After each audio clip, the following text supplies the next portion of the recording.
On Monday, NASA released the very first images from the James Webb Space Telescope, the most powerful telescope in human history.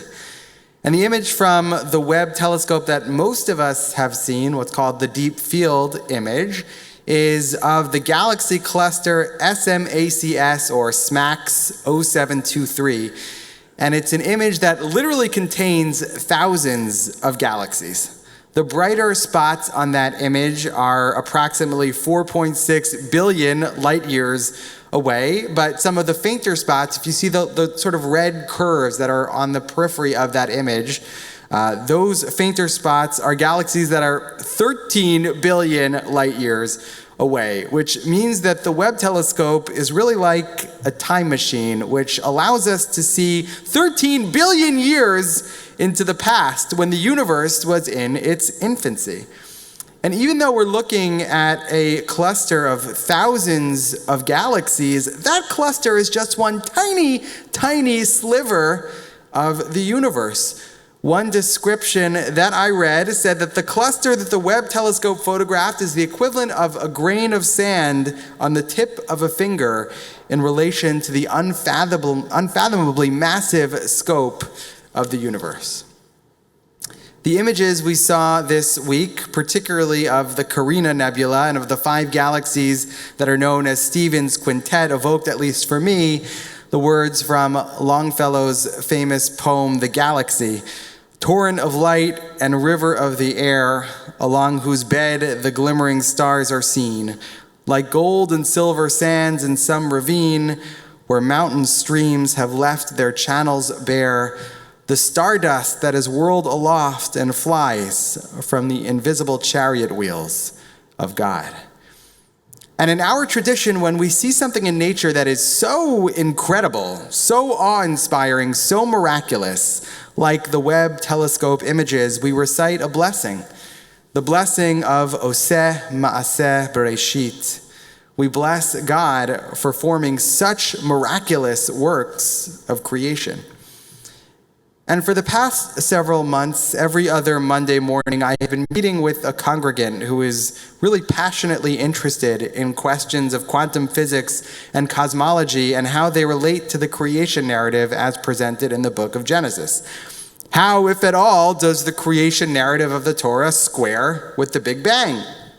And if we now have some understanding of the mind-boggling vastness of the universe, can we still truly believe that human beings constitute the culmination of creation, as the book of Genesis suggests? Does the universe really exist for our sake? Well, my chavruta, an intellectual sparring partner, the congregant that I meet with twice a month, thinks that the answer has to be yes.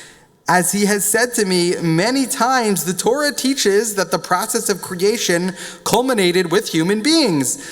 God created human beings and human beings alone in God's image. And if you take the Torah seriously, then you have to believe that the universe exists for our sake, which is a perfectly valid and frankly really a deeply Jewish point of view. But whenever we have these discussions, I always take the opposite position, the position of humility. Knowing what we now know about the magnitude of the cosmos, it's nearly impossible for me, at least I'm just speaking for myself here, but it's almost impossible for me to believe that the totality of all that exists was created solely for the sake of us. And in a remarkable coincidence, on Monday morning, this past Monday, just hours before the Webb telescope images were released to the public, my study partner and I studied Maimonides' position on this very question in the Guide to the Perplexed. And here's what Rambam had to say in the 12th century about whether or not the universe exists for the sake of human beings.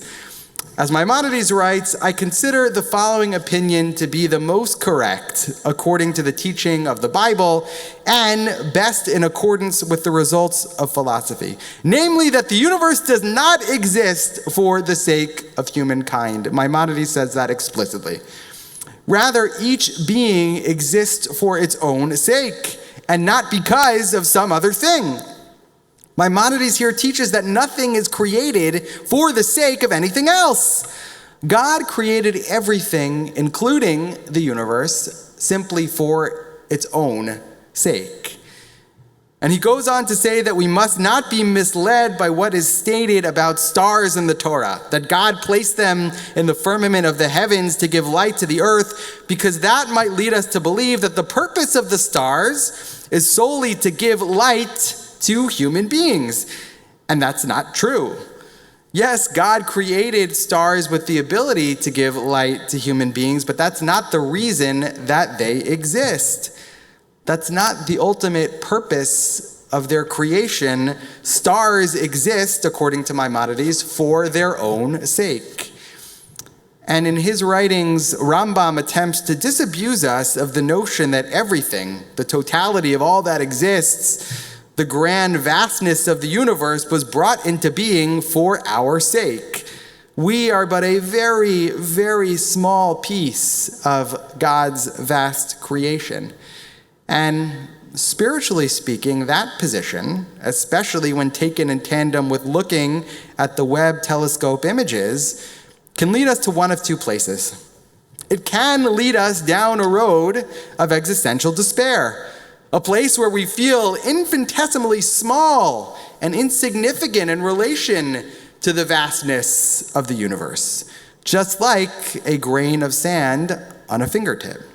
Or it can lead us to a place of wonder and radical amazement, a place where we marvel at the incredible magnitude of the universe, a spiritual place that inspires us to offer words of bracha, words of blessing for God's creation. In this week's Torah portion, Parshat Balak, the Moabite king, hires the soothsayer Bilam to curse the Israelites. But when Bilam arrives at the Israelites' encampment, he is incapable of uttering words of curse. All he can offer are words of blessing. Ma tovu ohalecha Yaakov, mishkenotecha Yisrael. How beautiful are your tents, O Jacob, your dwelling places, O Israel. And of course, those words became a central part of our daily liturgy. We recite them every morning when we first enter the synagogue. When Bilam saw something beautiful, in this case, the sprawling encampment of the Israelites, all he could possibly do was bless, because that's what Jews do. And really, that's what people do when we see something beautiful and good and miraculous. We offer words of bracha, words of blessing. Abraham Joshua Heschel wrote that mankind will not perish from want of information, but only from want of appreciation. The beginning of happiness lies in the understanding that life without wonder is not worth living. What we lack is not a will to believe, but a will to wonder. Awareness of the divine begins with wonder. Wonder is a prerequisite for an authentic awareness of God. And this week, I think more than any week in recent memory, we all felt that sense of wonder and radical amazement that Heschel wrote about so often. During a time when it feels as if the world is shrouded in perpetual darkness, this week we had an opportunity to take a step back and appreciate the sublime, to wonder at the beauty and the grandeur of God's creation. And if you have not yet had the opportunity to see the images from the James Webb Space Telescope, after the conclusion of Shabbat, I highly encourage you to seek them out, because when you see them, just like Bilam in this week's Torah portion, you too will feel inspired to offer words of blessing. Baruch atah Adonai, Eloheinu melech haolam, oseh ma'aseh bereshit. Blessed are you, Lord our God, ruler of the universe, who created such miraculous works of creation. Amen.